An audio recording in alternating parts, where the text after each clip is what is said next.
الحمد لله الملك الوهاب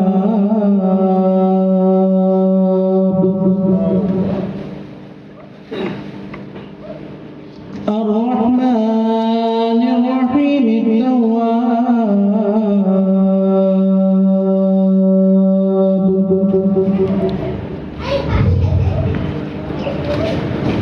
والصلاة والسلام على حبيبه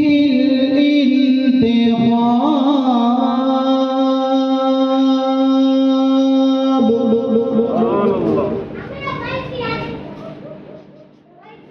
لا نذير له ولا مثيل له ولا مثال له ولا جمال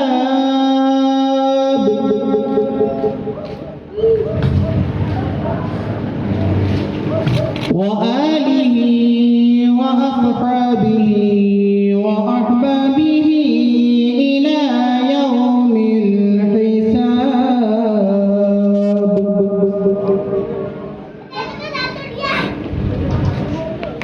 أما بعد فأعوذ بالله من الشيطان الرجيم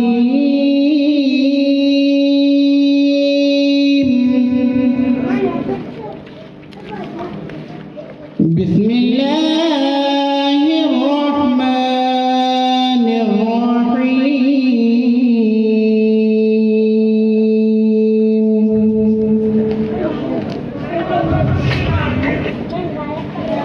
وما أرسلناك إلا رحمة للعالمين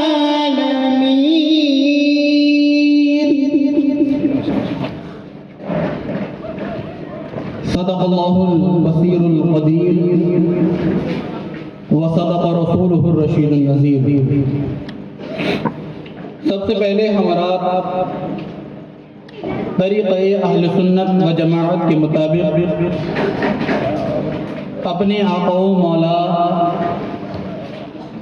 سیدنا اعلی حضرت امام الانبیاء والمرسلین مکی مدنی پیارے نبی رحمت للعالمین احمد مصطفیٰ محمد مصطفیٰ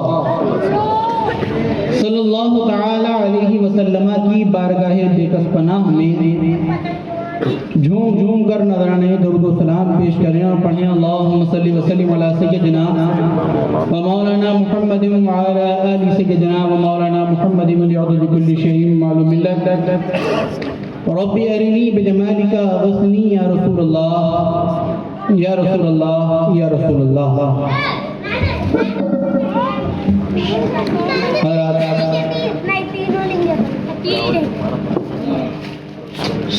آج ہم اور آپ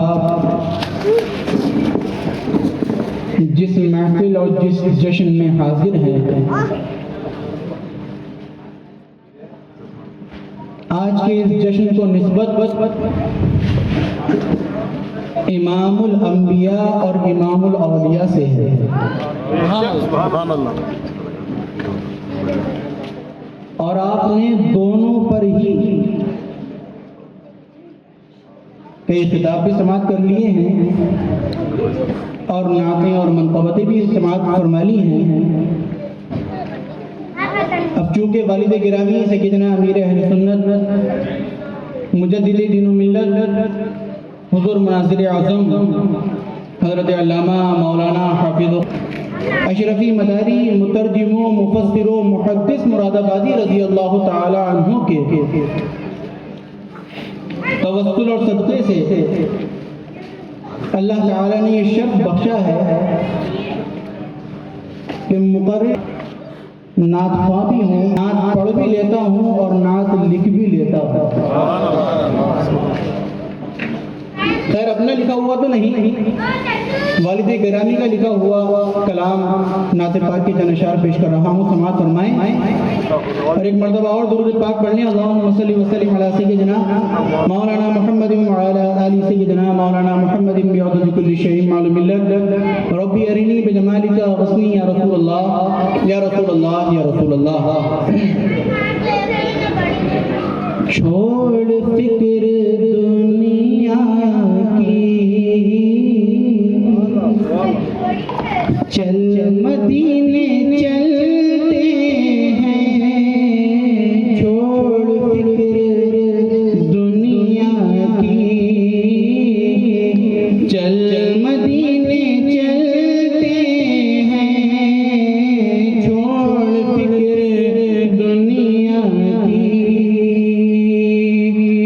اس مطلع میں دوسرے مصرے میں ایک لفظ ہے فرحتوں سے، یہ جملہ عوام سے متعلق ہے، اس کے معنی ہے خوشیوں سے، فرح کہتے ہیں خوشی کو، فرحتوں سے یعنی خوشیوں سے۔ اب مطلب ملاحظہ فرمائیں۔ چھوڑ فکر دنیا کی، چل مدینے چلتے ہیں، فرحتوں سے ہر لمحہ سب کے غم بدلتے ہیں، فرحتوں سے ہر لمحہ سب کے غم بدلتے ہیں، چھوڑ فکر دنیا کی، چل مدینے چلتے ہیں، چھوڑ فکر دنیا کی۔ اور شعر ملاحظہ فرمائیں۔ ہم ہیں مصطفیٰ والے، ہم ہیں مرتضیٰ والے، ہم ہیں مصطفیٰ والے، ہم ہیں مرتضیٰ والے، ہم ہیں مصطفیٰ والے، ہم ہیں فاطمہ والے، ہم ہیں مصطفیٰ والے، ہم ہیں کربلا والے، ہم ہیں مصطفیٰ والے، ہم ہیں مرتضیٰ والے، ہم ہیں مصطفیٰ والے، ہم ہیں مرتضیٰ والے۔ ان کا نام لے لے کر ہر جگہ سنبھلتے ہیں، ان کا نام لے لے کر ہر جگہ سنبھلتے ہیں، چھوڑ فکر دنیا کی۔ اور یہ شعر بھی دیکھیں کہ یا عمر کہا جبھی اہل عشق و الفت نے، یا عمر کہا جبھی اہل عشق و الفت نے، یا عمر کہا جبھی اہل عشق و الفت نے، جتنے بھی منافق ہیں ان کے دل دہلتے ہیں، جتنے بھی منافق ہیں ان کے دل دہلتے ہیں، چھوڑ فکر دنیا کی۔ اور والد گرامی حضور مجدد مراد آبادی کا مقطع پیش کر رہا ہوں، سماعت فرمائیں۔ ہم جہاں بھی جائیں گے ان کے گیت گائیں گے، ہم جہاں بھی جائیں گے ان کے گیت گائیں گے، ہم جہاں بھی جائیں گے ان کے گیت گائیں گے۔ کیوں کہ ہم تو ان کے ٹکڑے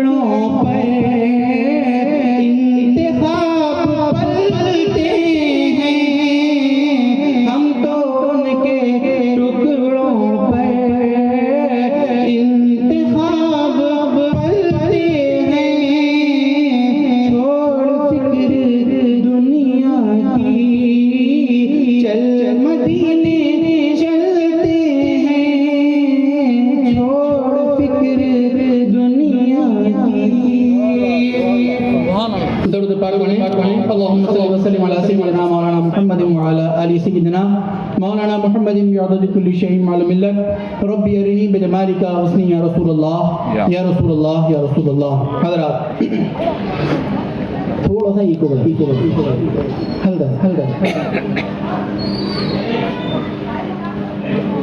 میں نے آپ کے سامنے جس آیت کریمہ کی تلاوت کا شرف حاصل کیا 17واں پارہ ہے. 17ویں پارے کا دوسرا پاؤ ہے. دوسرے پاؤ کا آخری رکوع ہے. رب کائنات ارشاد فرماتا ہے وما ارسلناک الا رحمۃ للعالمین. ہم نے نہیں بھیجا مگر آپ کو رحمت تمام جہانوں کے لیے. ہم نے نہیں بھیجا آپ کو مگر رحمت تمام جہانوں کے لیے. قرآن کریم کا ایک ایک جملہ ایک ایک لفظ ایک ایک حرف بے مثال ہے, خوبصورت ہے, لاجواب ہے. ہر لفظ اپنی مثال آپ ہے. یہ ہمارا ایمان ہے کہ قرآن کریم کا کوئی لفظ ایسا نہیں ہے کہ جو دنیا والے بنا سکے. کیوں کہ جس نے قرآن کریم بنایا ہے, قرآن کریم لکھا ہے, قرآن کریم بھیجا ہے, وہ بھی بے مثال. جس پر قرآن کریم اترا وہ بھی بے مثال, اور جو اترا ہے وہ بھی بے مثال ہے. تو قرآن کریم کا ایک ایک حرف خوبصورت ہے, اور اس آیت کریمہ کی بھی خوبصورتی نظر آ رہی ہے کہ اللہ رب العزت نے فرمایا وما ارسلناک الا رحمۃ للعالمین, تمام جہانوں کے لیے رحمت. قرآن نے یہ نہیں فرمایا وما ارسلناک الا رحمۃ للمؤمنین, ایمان والوں کے لیے رحمت. قرآن نے یہ نہیں فرمایا رحمت للمسلمین, مسلمانوں کے لیے رحمت. قرآن نے یہ نہیں فرمایا رحمت للناس, انسانوں کے لیے رحمت, بلکہ قرآن نے فرمایا رحمت للعالمین. رحمت نبی کیسی رحمت ہے؟ تمام جہانوں کے لیے رحمت. اللہ اکبر. سب تڑپ کر گئے سبحان اللہ. ایسے نہیں, ذرا اور تڑپ کر گئے سبحان اللہ. اللہ نے اپنے نبی کو رحمت بنایا ہے. کیسی رحمت بنایا ہے؟ نبی زمین کے لیے رحمت, نبی آسمان کے لیے رحمت, نبی مکان کے لیے رحمت, نبی در و دیوار کے لیے رحمت, نبی نبیوں کے لیے رحمت, نبی فرشتوں کے لیے رحمت, نبی ولیوں کے لیے رحمت, نبی صحابہ کے لیے رحمت, نبی اہل بیت کے لیے رحمت. نبی وہ رحمت ہیں کہ وہ چلیں تو ان کا چلنا رحمت, وہ رکیں تو ان کا رکنا رحمت, وہ بیٹھیں تو ان کا بیٹھنا رحمت, وہ کھڑے ہو جائیں تو ان کا کھڑا ہونا رحمت, وہ لیٹیں تو ان کا لیٹنا رحمت, وہ سو جائیں تو ان کا سونا رحمت, وہ معراج کو جائیں تو ان کا معراج کو جانا رحمت, وہ معراج سے واپس آئیں تو ان کا واپس آنا رحمت, وہ نمازیں لے کر آئیں تو ان کا نمازیں لے کر آنا رحمت. میرے نبی وہ رحمت ہے کہ دنیا میں آئیں تو دنیا میں آنا رحمت, وہ دنیا سے تشریف لے جائیں تو ان کا تشریف لے جانا رحمت, اور صبح قیامت تک کے لیے جس جگہ آرام فرما ہے اس جگہ پر آرام فرمانا بھی رحمت ہے. میرے نبی وہ رحمت ہے کہ ان کی زندگی کا ایک ایک لمحہ اور دنیا سے تشریف لے جانے کے بعد حیات باطنی کا ایک ایک لمحہ رحمت ہی رحمت ہے, رحمت ہی رحمت ہے. چنانچہ آپ یوٹیوب پر جائیں اور آپ سرچ کریں کہ ہماری دنیا کے علاوہ کوئی اور دنیا ہے کہ نہیں. ہماری دنیا کے علاوہ کوئی اور دنیا ہے کہ نہیں. آپ کو سائنسدانوں کی ویڈیوز کھل کر آ جائیں گی. جو علم سائنس رکھنے والے لوگ ہیں وہ کہتے ہیں کہ اللہ تعالیٰ نے ہزاروں کہکشائیں بنائی ہیں. ہر کہکشاں کے اندر ہزاروں سورج ہیں, ہر سورج کی ہزاروں دنیایں ہیں. یہ میں نہیں کہتا, یہ سائنسدان کہتے ہیں کہ ہزاروں کہکشائیں ہیں, ہر کہکشاں کے ہزاروں سورج ہیں, ہر سورج کی ہزاروں دنیایں ہیں. مثلا یہ ہمارے ہمارا جو سورج ہے یہ سورج صرف ہماری دنیا کو نہیں بلکہ ہزاروں دنیاؤں کو روشنی پھیلاتا ہے. یہ سائنسداں کہتے ہیں، مجھے نہیں معلوم. میں علماء کی، دانشوروں کی بات نہیں کر رہا، میں اپنی بات کر رہا ہوں کہ مجھے نہیں معلوم. ہزاروں کہکشائیں ہیں کہ نہیں مجھے نہیں معلوم. ہر سورج کی ہزاروں دنیایں ہیں کہ نہیں مجھے نہیں معلوم. ہماری دنیا کے علاوہ کوئی اور دنیا ہے کہ نہیں مجھے نہیں معلوم. لیکن یہ میرا ایمان ہے کہ اگر ہماری دنیا کے علاوہ بھی کوئی اور دنیا آباد ہے تو اس دنیا کے لیے بھی میرے نبی رحمت بن کر آئے. مجھے نہیں معلوم کہ اس دنیا کے علاوہ کوئی دنیا آباد ہے کہ نہیں، لیکن اگر ہے تو میرے نبی اس دنیا کے لیے بھی رحمت بن کر آئے ہیں. کیوں کہ رحمت للعالمین ہے، تمام جہانوں کے لیے رحمت ہے. قرآن کریم کا آپ دیکھیں کتنا خوبصورت لب و لہجہ ہے. قرآن کریم کا پہلا صفحہ، پہلی آیت ہے، رب کائنات ارشاد فرماتا ہے الحمدللہ رب العالمین. بچوں کو یاد ہے سورہ فاتحہ کی پہلی آیت ہے الحمد، تمام خوبیاں للہ، اللہ کے لیے. رب العالمین جو رب ہے تمام جہانوں کا. قرآن نے کہا کہ رب العالمین تمام جہانوں کا رب ہے، اور ادھر کہا رحمت للعالمین، تمام جہانوں کے لیے رحمت. قرآن کی خوبصورتی دیکھیں، ایک طرف رب العالمین، دوسری طرف رحمت للعالمین. رب العالمین، رحمت للعالمین، تمام جہانوں کا رب، تمام جہانوں کی رحمت. اب میں یہ جملہ کہہ دینا چاہتا ہوں کہ جہاں جہاں تک میرے خدا کی خدائی ہے وہاں تک میرے مصطفیٰ کی رحمت ہے. جہاں جہاں تک میرے خدا کی خدائی ہے وہاں تک میرے مصطفیٰ کی رحمت ہے. کیوں کہ وہ رب العالمین ہے، وہ رب العالمین ہے، وہ رحمت للعالمین، تمام جہانوں کے لیے رحمت ہے. اب آپ کہیں گے کہ مولانا کہ پیارے نبی کافروں کے لیے بھی رحمت ہے، کہ پیارے نبی بے ایمانوں کے لیے بھی رحمت ہے. تو قرآن سے پوچھتے ہیں، 9واں پارہ ہے، 9ویں پارے کا 4تھا پاؤ ہے، 4تھے پاؤ کا 4تھا رکوع ہے. رب کائنات ارشاد فرماتا ہے وَإِذْ قَالُوا اللَّهُمَّ إِنْ كَانَ هَذَا هُوَ الْحَقَّ مِنْ عِنْدِكَ فَامْطِرْ عَلَيْنَا حِجَارَةً مِنَ السَّمَاءِ أَوْ ائْتِنَا بِعَذَابٍ أَلِيمٍ وَمَا كَانَ اللَّهُ لِيُعَذِّبَهُمْ وَأَنْتَ فِيهِمْ وَمَا كَانَ اللَّهُ مُعَذِّبَهُمْ وَهُمْ يَسْتَغْفِرُونَ. وَإِذْ قَالُوا اللَّهُمَّ، جب کہا کافروں نے، جب کہا بے ایمانوں نے، ان کانا ھذا ھو الحق من عندک، اے اللہ اگر یہ تیرے نزدیک سچے ہیں.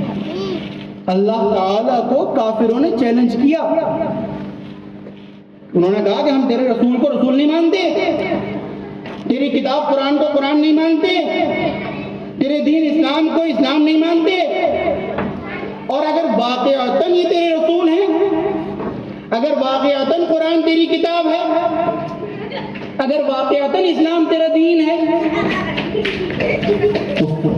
من عندک تیرے نزدیک، تو فامطر علینا حجارۃ من السماء، تو ہم پر آسمان سے پتھروں کی بارش نازل فرما. ہم انہیں تیرے رسول نہیں مانتے، ہم انہیں تیرا حبیب تیرا محبوب نہیں مانتے، اور اگر یہ ہیں تو ہم پر آسمان سے پتھروں کی بارش نازل فرما دے. فامطر علینا، ہم پر نازل فرما، بارش فرما. حجارۃ من السماء، پتھروں کی آسمان سے. او ائتنا بعذاب علیم، یا کوئی اور سخت عذاب بھیج دے.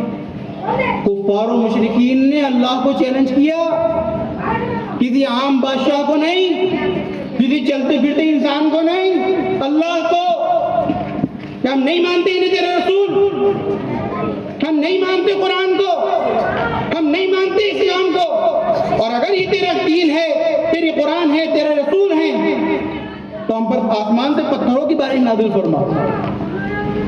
اللہ تعالیٰ نے کیا فرمایا پیارے نبی سے؟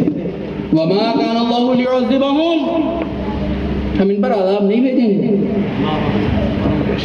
بندے اللہ سے عذاب مانگ رہے ہیں اور اللہ فرما رہا ہے وَمَا كَانَ اللَّهُ لِيُعَذِّبَهُمْ، ہم ان پر عذاب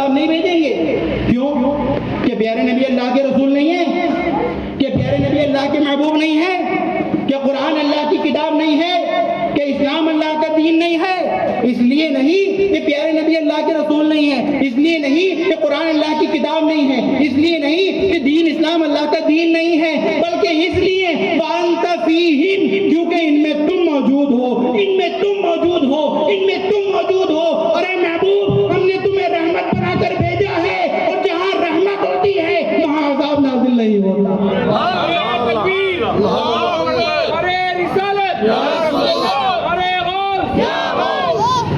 ہم نے آپ کو رحمت بنا کر بھیجا ہے۔ وَمَا كَانَ اللَّهُ لِيُعَذِّبَهُمْ، ہم ان پر عذاب نہیں بھیجیں گے، کیوں؟ وَأَنْتَ فِيهِمْ، کیونکہ ان میں تم موجود ہو، اور جہاں آپ موجود ہوں وہاں تو عذاب کا سوال ہی پیدا نہیں ہوتا۔ کیوں؟ کہ اللہ نے رحمت بنا کر بھیجا ہے، عذاب بنا کر نہیں، صرف رحمت بنا کر بھیجا۔ وَمَا أَرْسَلْنَاكَ إِلَّا رَحْمَةً لِّلْعَالَمِينَ، اے محبوب ہم نے آپ کو رحمت بنا کر بھیجا ہے۔ اور کیسی رحمت بنا کر بھیجا ہے؟ یہ تو کافروں کی بات ہے۔ ہم جب کافروں کے لیے ایسی رحمت ہے تو ہم ایمان والوں کے لیے کیسی رحمت ہوں گے؟ بولو بھائی، ایک حدیث پاک سنا دوں؟ کون کون سننا چاہتا ہے ذرا ہاتھ اٹھا کر بتاؤ۔ سبحان اللہ۔ چلیے پہلے ایک آیت سناتا ہوں قرآن کی، اور پھر وہ حدیث پاک سناؤں گا۔ 5واں پارہ ہے، 5ویں پارے کا دوسرا پاؤ ہے، دوسرے پاؤ کا دوسرا رکوع ہے۔ رب کائنات ارشاد فرماتا ہے وَمَا أَرْسَلْنَا مِن رَّسُولٍ إِلَّا لِيُطَاعَ بِإِذْنِ اللَّهِ وَلَوْ أَنَّهُمْ إِذْ ظَلَمُوا أَنفُسَهُمْ جَاءُوكَ فَاسْتَغْفَرُوا اللَّهَ وَاسْتَغْفَرَ لَهُمُ الرَّسُولُ لَوَجَدُوا اللَّهَ تَوَّابًا رَّحِيمًا۔ اللہ رب العزت فرماتا ہے وَمَا أَرْسَلْنَا مِن رَّسُولٍ إِلَّا لِيُطَاعَ بِإِذْنِ اللَّهِ، نہیں بھیجا ہم نے رسول مگر اس لیے کہ تم اس کی اطاعت کرو اللہ کے حکم سے، باذن اللہ، اللہ کے حکم سے۔ اللہ نے پیارے نبی کو بھیجا اطاعت کے لیے کہ ہمیں نبی کی اطاعت کرنی ہے، اللہ کے حکم سے کرنی ہے۔ وَلَوْ أَنَّهُمْ إِذْ ظَلَمُوا، اور جنہوں نے ظلم کر لیے ہیں انفسہم، اپنی جانوں پر۔ وَلَوْ أَنَّهُمْ إِذْ ظَلَمُوا أَنفُسَهُمْ، جنہوں نے ظلم کر لیے ہیں اپنی جانوں پر۔ جاؤکا، اے محبوب تمہاری بارگاہ میں آ جائے۔ قرآن کہہ رہا ہے کہ جنہوں نے اپنی جانوں پر ظلم کر لیے ہیں۔ اب جانوں پر ظلم کیا ہے؟ آپ نماز نہیں پڑھتے، یا آپ اپنی جان پر ظلم کر رہے ہیں، یا آپ اپنے اوپر ظلم کر رہے ہیں۔ آپ روزہ نہیں رکھتے، آپ اپنے اوپر ظلم کر رہے ہیں۔ آپ زکوٰۃ نہیں دیتے، آپ اپنے اوپر ظلم کر رہے ہیں۔ آپ حج نہیں کر رہے، آپ اپنے اوپر ظلم کر رہے ہو۔ آپ کی نماز نہ پڑھنے کا نقصان آپ کے پڑوسیوں کو نہیں ہوگا، آپ کے ماں باپ، آپ کی اولاد، آپ کے بہن بھائیوں کو نہیں ہوگا۔ آپ نماز نہیں پڑھتے، آپ کے اوپر عذاب ہوگا، آپ کو اس کی سزا بھگتنی پڑے گی۔ تو آدمی جب نماز نہیں پڑھتا یا کوئی بھی گناہ کرتا ہے تو کسی اور پر ظلم نہیں بلکہ اپنے اوپر ظلم کرتا ہے۔ قرآن نے وہی جملہ ریپیٹ کیا وَلَوْ أَنَّهُمْ إِذْ ظَلَمُوا أَنفُسَهُمْ، جنہوں نے ظلم کر لیے ہیں اپنی جانوں پر۔ جاؤکا، اے محبوب تمہاری بارگاہ میں آ جائیں۔ اب مجھے ایک بات بتاؤ کہ جرم کس کا کیا؟ میں نماز نہیں پڑھتے، کس کے مجرم ہو؟ اللہ کے، رسول اللہ کے؟ بولو بھائی، اللہ کے مجرم ہو نا۔ روزہ نہیں رکھتے، اللہ کے مجرم ہو۔ زکوٰۃ نہیں دیتے، اللہ کے مجرم ہو۔ حج نہیں کیا، اللہ کے مجرم ہو۔ یہ پیارے نبی کی بارگاہ میں کیوں بھیجا جا رہا ہے؟ اے اللہ، تجھے مسجد میں بلانا چاہیے تھا۔ آج تو لوگ ویسی گلی گلی ٹہل رہے ہیں کہ آؤ مسجد میں کوئی دین کی بات ہوگی، آؤ مسجد میں کوئی اسلام کی بات ہوگی، آؤ مسجد میں کوئی نماز کی بات ہوگی۔ مولا تو بھی مسجد میں ہی بھیج دیتا کہ جنہوں نے اپنی جانوں پر ظلم کر لیا اللہ سے توبہ کرو۔ چھوٹی مسجد میں نہیں، بڑی مسجد میں جاؤ، بڑی مسجد میں نہیں جامع مسجد میں جاؤ، جامع مسجد میں نہیں عیدگاہ میں جاؤ، عیدگاہ میں نہیں خانہ کعبہ میں جاؤ۔ لیکن اللہ نے مسجد میں نہیں بھیجا، کہاں بھیجا؟ جاؤ کا، اے محبوب تمہاری بارگاہ میں آ جائے۔ سبحان اللہ، سبحان اللہ۔ ہماری زبان میں کہہ لیجیے عاشقوں کی، اہل سنت کی زبان میں کہہ لیجیے کہ اللہ نے مسجد میں نہیں بھیجا بلکہ پیارے نبی کی خانقاہ میں بھیجا کہ جاؤ گا محبوب تمہاری بارگاہ میں آ جائے، تمہاری خانقاہ میں آ جائے۔ اس کے بعد کیا ہوگا؟ اس کے بعد کیا ہوگا؟ جاؤ گا فاستغفر اللہ، اللہ سے توبہ طلب کریں، اللہ سے معافی مانگیں۔ بات یہاں مکمل ہو چکی ہے، اب اس کے آگے کوئی ضرورت ہی نہیں تھی، لیکن اللہ کو اپنے محبوب کی شان محبوبیت جو دکھانی تھی کہ فاستغفر اللہ، اے محبوب تمہاری بارگاہ میں آ جائیں، فاستغفر اللہ، اللہ سے توبہ کریں، واستغفر لهم الرسول، اور پیارے نبی بھی ان کی سفارش فرما دیں۔ اللہ سے توبہ کرو، صرف توبہ کرنے سے کام نہیں چلے گا، صرف اللہ کے آگے گڑ گڑانے سے کام نہیں چلے گا، پیارے نبی کا سہارا لینا پڑے گا، پیارے نبی کا وسیلہ لینا پڑے گا۔ اگر پیارے نبی کا وسیلہ نہ لیا اور تم پیارے نبی کی بارگاہ میں بھی پہنچ گئے تو وہاں پر پہنچنے کے بعد بھی برباد رہو گے۔ کیوں؟ کہ پیارے نبی کا وسیلہ لینا ہی پڑے گا۔ فاستغفر لهم الرسول، اور پیارے نبی بھی ان کی سفارش فرما دیں، لوجد اللہ تواب رحیمہ، اور جب پیارے نبی سفارش فرما دیں گے تو تم اللہ کو بے پناہ توبہ قبول فرمانے والا اور بے انتہا رحم فرمانے والا پاؤ گے۔ تو میں عرض یہ کر رہا تھا کہ جاؤ گا محبوب تمہاری بارگاہ میں آ جائیں، یہ پیارے نبی کی بارگاہ میں کیوں بھیجا گیا؟ اس کی وجہ سنو، اس لیے بھیجا گیا کہ اللہ تعالیٰ مسجد میں اگر بلاتا یا کہیں بھی بلاتا تو اللہ تعالیٰ جہاں رحمان ہے، رحیم ہے، کریم ہے، وہیں قہار بھی تو ہے، وہیں جبار بھی تو ہے، قہر بھی تو وہی ڈھاتا ہے، عذاب بھی تو وہی دیتا ہے، سزا بھی تو وہی دیتا ہے۔ اب ایک بندہ اللہ کا جرم کر کے، اللہ کا مجرم بن کے اللہ کی بارگاہ میں پہنچے گا۔ مجھے ایک بات بتاؤ، جب ایک چھوٹا بڑے کی نافرمانی کرتا ہے، ایک بچہ اپنے باپ کی نافرمانی کرتا ہے، باپ نے کہا کہ جا پانی لے کے گلاس میں، یہ جو کھیل میں لگ گیا، اب یہ لوٹ کے آیا تو باپ نے 2 تھپڑ مارے کھینچ کے کہ تجھے میں نے پانی لینے بھیجا، کہاں پہنچ گیا؟ تو جب بچہ یا چھوٹا نافرمانی کرتا ہے بڑے کو غصہ آتا ہے، بندہ ہو کر اللہ کی نافرمانی کر رہا، مجھے بتاؤ کہ اللہ کو غصہ آئے گا کہ نہیں؟ اللہ کا غضب حرکت میں آئے گا کہ نہیں؟ اللہ کا قہر برسے گا کہ نہیں؟ اگر اللہ تعالیٰ کہیں بھی بلا لیتا، بے شک ہمارا ایمان کہ ہماری توبہ قبول فرمانے والا ہے، ہمارے گناہوں کو معاف فرمانے والا ہے، لیکن اس کی مرضی ہے، وہ چاہے تو معاف بھی کر دے، وہ چاہے تو سزا بھی دے دے۔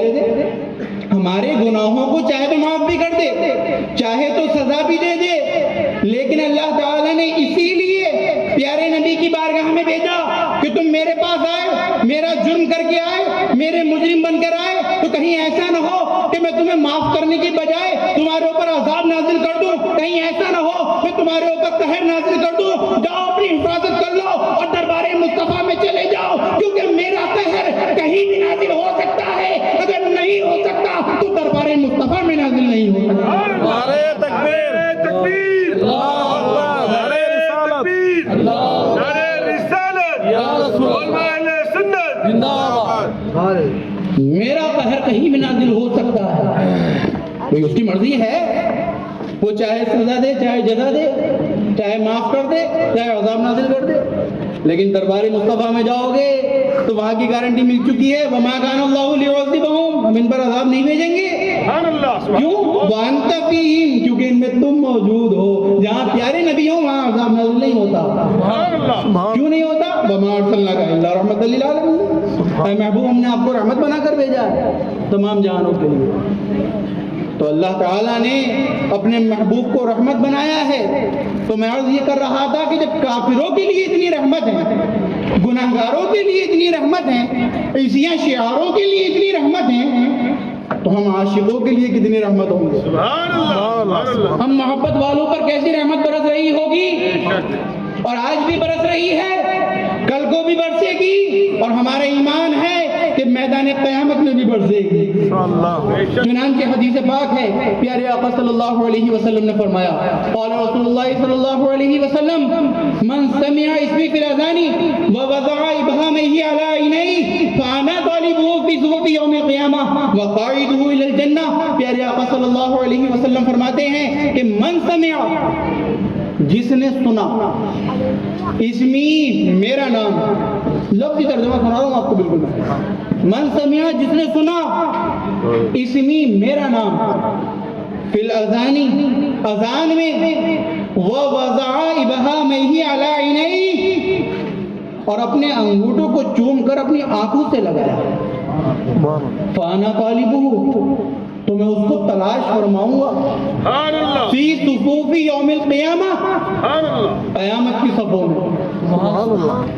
جس نے میرا نام پاک سن کر انگوٹھے چوم کر آنکھوں سے لگائے تو میں اس کو میدان قیامت کی صفوں میں تلاش فرماؤں گا۔ کون فرما رہا ہے؟ پیارے نبی۔ اچھا مجھے ایک بات بتاؤ کہ میدان قیامت میں پریشان کون ہوگا؟ بولو بھائی، ہم پریشان ہوں گے نا؟ ہمیں جہنم سے آزادی چاہیے ہوگی، ہمیں جنت میں داخلہ چاہیے ہوگا، ہمیں گناہوں کی معافی چاہیے ہوگی، ہمیں شفاعت کا پروانہ چاہیے ہوگا، ہمیں مغفرت چاہیے ہوگی، تو ہونا تو یہ چاہیے تھا کہ انگوٹھے چومنے والوں میرا نام سن کر دنیا میں انگوٹھے چومتے تھے تو مجھے میدان قیامت میں تلاش کر لیو۔ آپ کو پیاس لگتی ہے، آپ فریج کے پاس چل کر جاتے ہو یا فریج آپ کے پاس چل کر آتا ہے؟ آپ کو بھوک لگتی ہے، آپ کھانے کے پاس جاتے ہو، کھانا چل کر آپ کے پاس آتا ہے۔ آپ کو پیاس لگتی ہے، آپ سمندر کے پاس جاتے ہو، آپ دریا کے پاس جاتے ہو۔ ارے سنیوں، اپنی قسمت پر ناز کرو کہ تمہیں اللہ نے وہ سمندر عطا فرمایا ہے کہ میدان قیامت میں محشر کے دن شفاعت کی پیاس میں تم سمندر کے پاس نہیں جاؤ گے بلکہ سمندر چل کے تمہارے پاس آئے گا۔ فانا طالبہ، میں اسے خود تلاش فرماؤں گا، فی صفوف یوم القیامہ، قیامت کی صفوں میں۔ اسی کو میرے والد گرامی حضور مجدد مراد آبادی رضی اللہ تعالی عنہ نے ایک شعر میں اس طرح بیان فرمایا ہے کہ ہر ایک پیاسا سمندر تلاش کرتا ہے، ہر ایک پیاسا سمندر تلاش کرتا ہے، میرا نصیب سمندر میری تلاش میں ہے، میرا نصیب سمندر میری تلاش میں ہے۔ تو ہماری قسمت کا ستارہ کتنی بلندی پر ہے کہ پیارے نبی ہمیں تلاش فرمائیں گے، اور تلاش فرمانے کے بعد کیا ہوگا؟ اچھا بھائی تم تھے، تم نے انگوٹھے چومے تھے میرا نام سن کر؟ جی یا رسول اللہ، ٹھیک ہے ختم بات، بھائی اتنا ہی ہوگا؟ ہاں، ذرا تڑپ کر کہیں سبحان اللہ، اور تڑپ کر کہیں سبحان اللہ۔ پیارے نبی فرماتے ہیں کہ جس نے میرا نام پاک سن کر انگوٹھے چوم کر آنکھوں سے لگائے، فانا طالبہ فی صفوف یوم القیامہ، تو میں اسے میدان قیامت کی صفوں میں تلاش فرماؤں گا، وقاعدہ الی الجنہ، اور تلاش فرمانے کے بعد یہ ہوگا کہ میں آگے آگے جنت میں جاؤں گا اور وہ انگوٹھا چومنے والا میرے پیچھے پیچھے جنت میں جائے گا۔ سبحان اللہ، اللہ اکبر، یا رسول اللہ۔ میں آگے آگے جنت میں جاؤں گا اور وہ انگوٹھا چومنے والا میرے پیچھے پیچھے جنت میں جائے گا۔ اتنی بڑی رحمت، اس رحمت کو آپ چھوڑا نہ سمجھیں۔ آپ میدان قیامت میں ہم اور آپ شفاعت کے لیے ترس رہے ہوں گے، در در ٹھوکریں مار رہے ہوں گے، ایسے عالم میں کہ جب ہم در در ٹھوکریں کھا رہے ہوں گے ہمارے نبی ہمیں تلاش فرمائیں گے، ہمارے نبی ہمیں ڈھونڈیں گے اور ہماری شفاعت فرما کر ہمیں ساتھ جنت لے کر جائیں گے۔ وقاعدہ الی الجنہ۔ سبحان اللہ۔ اس سے یہ بھی پتہ چلا کہ پیارے نبی علیہ الصلوۃ والسلام کا نام پاک سن کر انگوٹھے چوم کر آنکھوں سے لگانا یہ کوئی 10 20 30 40 50 سال کی سنت نہیں ہے، یہ کوئی 100 سال پرانا طریقہ نہیں ہے، یہ پیارے نبی علیہ الصلوۃ والسلام نے حدیث پاک میں ارشاد فرما دیا۔ پیارے نبی نے بشارت دی ہے، خوشخبری دی ہے انگوٹھے چومنے والوں کو۔ تو سنی مسلمانوں، جہاں پیارے نبی کا نام آئے، پنج وقتہ اذان میں ہو، خطبے کی اذان ثانی میں ہو، ماکانہ محمد الشریف میں ہو، جہاں پیارے نبی کا نام پاک آ جائے، انگوٹھے چوم کر پھر آنکھوں سے لگایا کرو، یہ بہت بڑی فضیلت کی بات ہے۔ تو پیارے نبی کی رحمتیں دنیا میں بھی برس رہی ہیں اور محشر میں بھی برسیں گی۔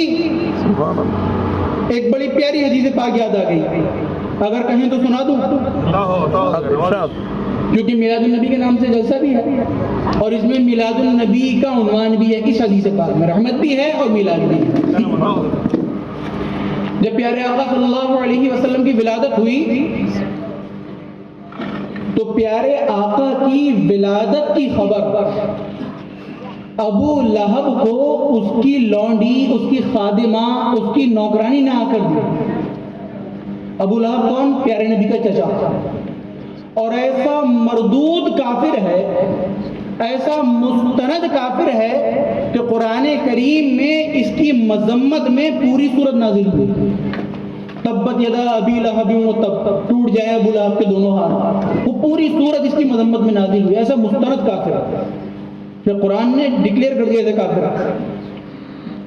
جب پیارے نبی کی ولادت ہوئی تو اس کی لونڈی نے آ کر اسے خبر دی کہ ابو لہب، تیرے بھائی عبداللہ کے گھر بیٹا پیدا ہوا ہے، تیرے یہاں بھتیجا پیدا ہوا ہے۔ تو اس نے خوشی کے عالم میں اپنی لونڈی کو انگلی کے اشارے سے آزاد کر دیا۔ اب آپ سوچ رہے ہوں گے آزاد کرنے کا کیا مطلب ہے؟ ہمارے یہاں نوکرانی یا نوکر رکھے جاتے ہیں، تنخواہ پہ رکھے جاتے ہیں۔ عرب کا ماحول اس زمانے میں تو یہ تھا کہ اس زمانے میں غلام خریدے جاتے تھے، تنخواہ پہ نہیں، ایک مرتبہ رقم دے دی اور وہ پرماننٹ اس کا غلام ہے، اب اس کی غلامی سے بھاگ نہیں سکتا، پوری زندگی کے لیے اس کا غلام ہے۔ اب چاہے وہ آگے بیچ دے وہ بات الگ ہے۔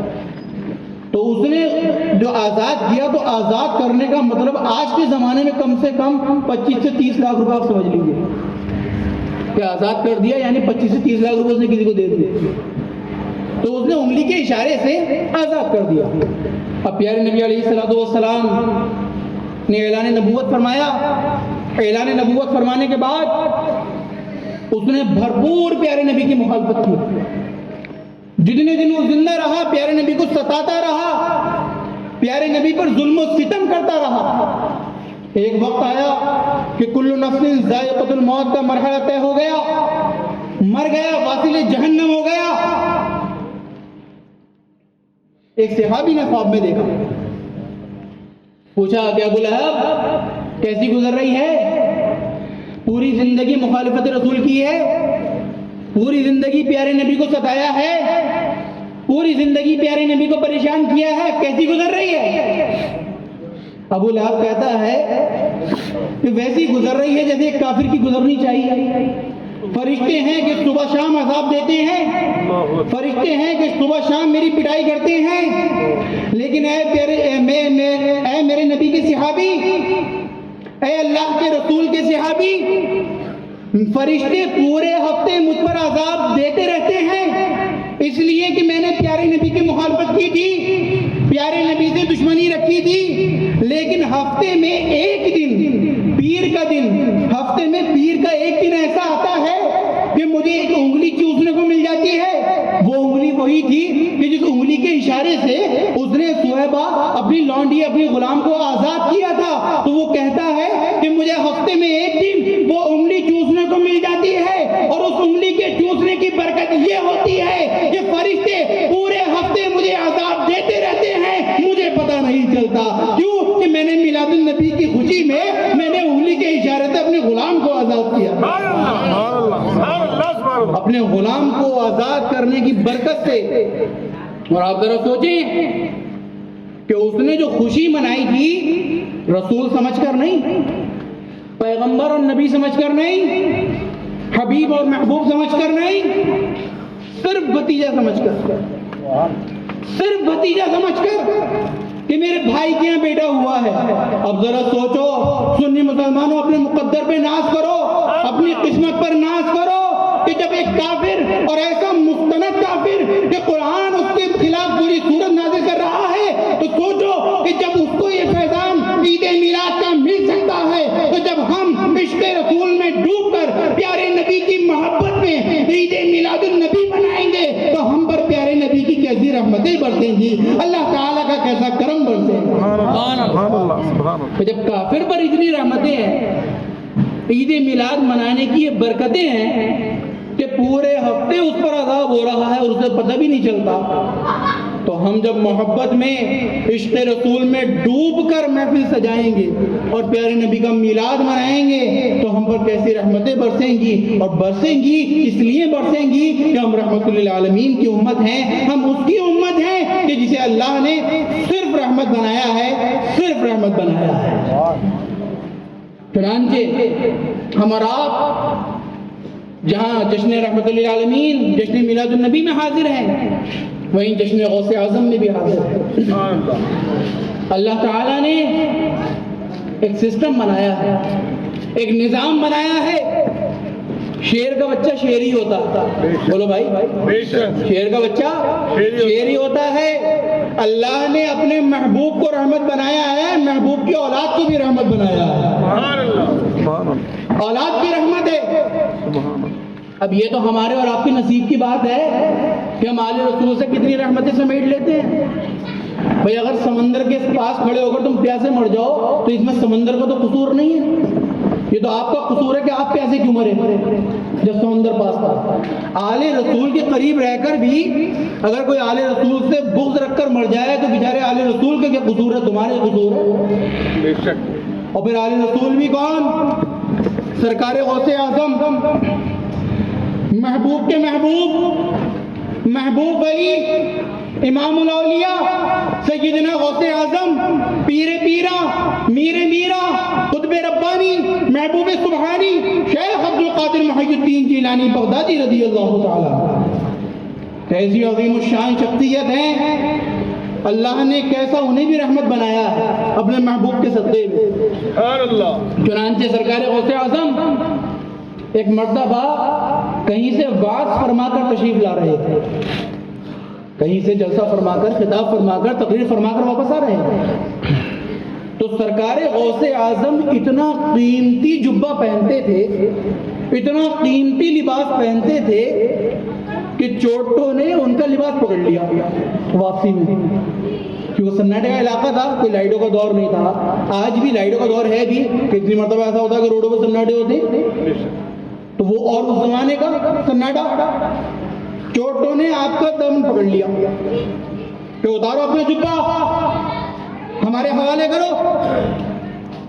میرے والد گرامی سیدنا امیر اہل سنت حضور مناظر اعظم مجدد مراد آبادی رضی اللہ تعالیٰ عنہ، وہ یہ واقعہ دربار سیدنا حضور اللہ میاں پیلی بھی شریف میں بیان فرما رہے تھے، اور ان کا یہ واقعہ سماعت فرما رہے تھے سرکار اللہ میاں کے پوتے حضور قبلہ عالم، ان کے بھی پوتے حضور فخر عالم سید فضل حمید میاں مدد اللہ علیہ، اور وہ جو ہیں سرکار اللہ میاں سرکار غوث اعظم کی اولاد ہیں، سرکار غوث اعظم کے 5ویں نمبر کے شہزادے سیدنا حضرت عبد الرزاق رضی اللہ تعالیٰ عنہ کی اولاد ہیں۔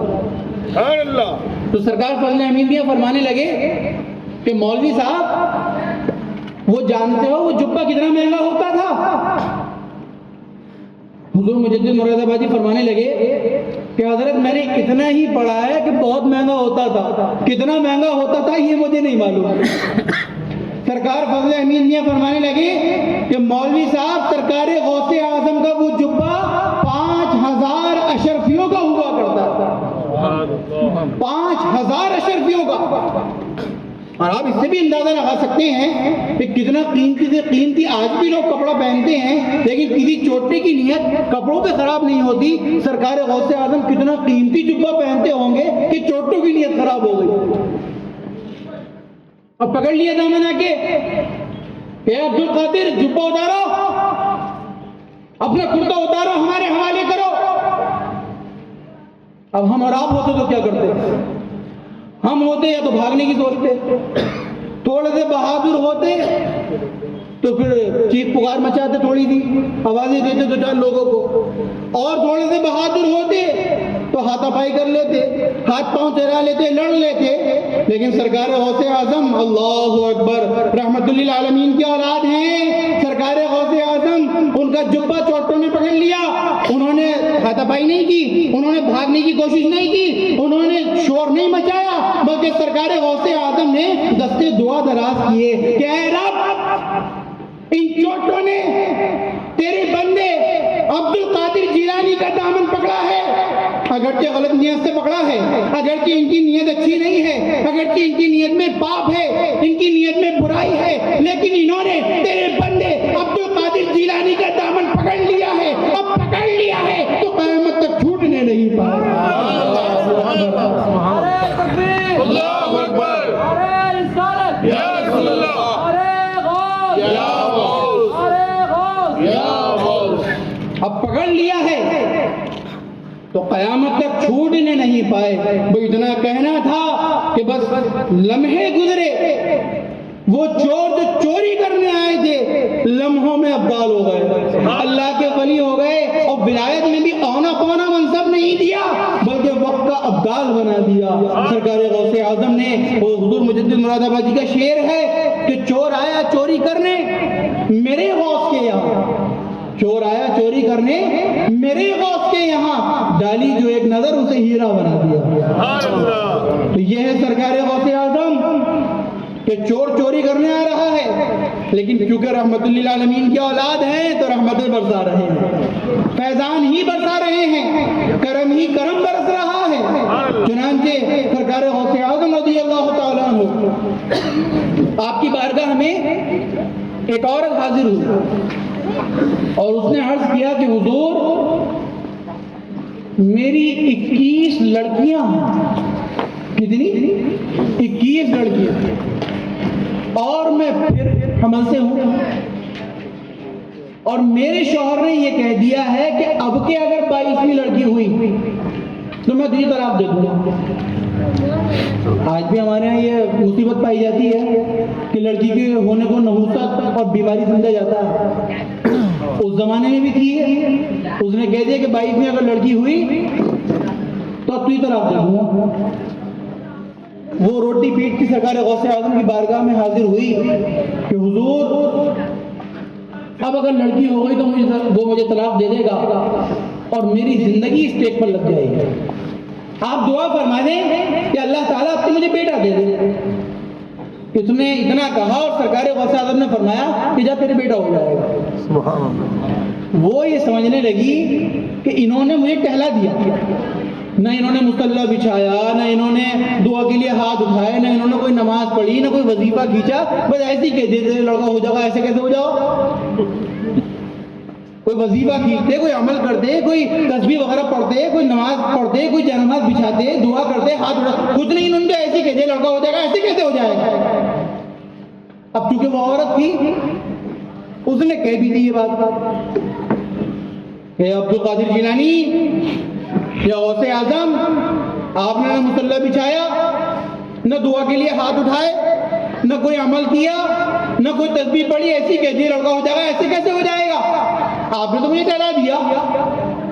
اللہ اکبر۔ اس عورت کا اتنا کہنا تھا کہ سرکار غوث اعظم کو جلال آ گیا۔ سرکار غوث اعظم کو اچھا جلال بھی آیا، کیونکہ رحمت للعالمین کی اولاد ہیں تو جلال بھی رحمت والا ہی آیا۔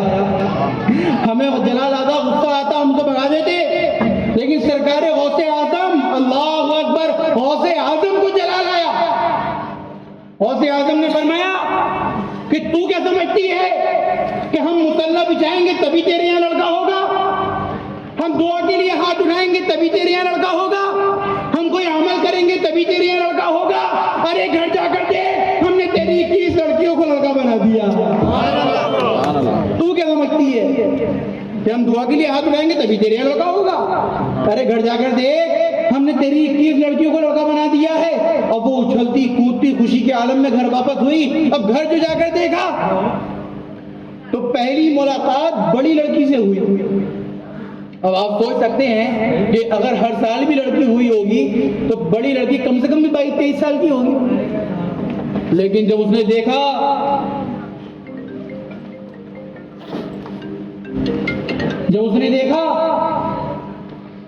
کہ بڑی لڑکی سے ملاقات ہوئی تو وہ لڑکی نہیں بلکہ جوان لڑکا کھڑا ہے۔ سرکار غوث اعظم نے پل بھر میں 21 لڑکیوں کو لڑکا بنا دیا ہے۔ یہ ہے سرکار غوث اعظم کی شان۔ تو سنی مسلمانوں، ناز کرو اپنی قسمت پر، ناز کرو اپنے مقدر پر کہ تم رحمت للعالمین کے امتی ہو اور سرکار غوث اعظم کے سلسلے میں مرید ہو، سرکار غوث اعظم کے چاہنے والے ہو، سرکار غوث اعظم کے ماننے والے ہو۔ اللہ تبارک و تعالی ہم سب کو رحمت للعالمین کی رحمتوں سے مالا مال فرمائے اور سرکار غوث اعظم کے فیضان سے مالا مال فرمائے۔ وآخر دعوانا الحمدللہ رب العالمین۔ السلام علیکم۔